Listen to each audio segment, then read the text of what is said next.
শুকরিয়া আদায় করতে চাই। আলহামদুলিল্লাহ টেস্ট ফার্স্ট 5 উইকেট পাইছি।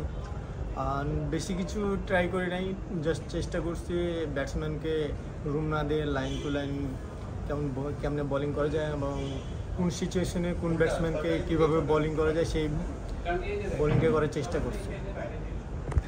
অবশ্য আমরা এখন একটা ভালো জায়গায় আছি। এখান থেকে টোটাল যদি আমরা 250-এর উপরে দিতে পারি তো ডে 4-এ ব্যাটিং করা ব্যাটসম্যানদের জন্য ডিফিকাল্ট হবে। উইকেটটা একটু অন্যরকম হবে, উইকেটে আনইভেন বাউন্স থাকবে, স্পিনে টান থাকবে। সো আমরা ভালো কিছু একটা পাবো, ডে 4 থেকে ভালো কিছু একটা বের করবো ইনশাআল্লাহ।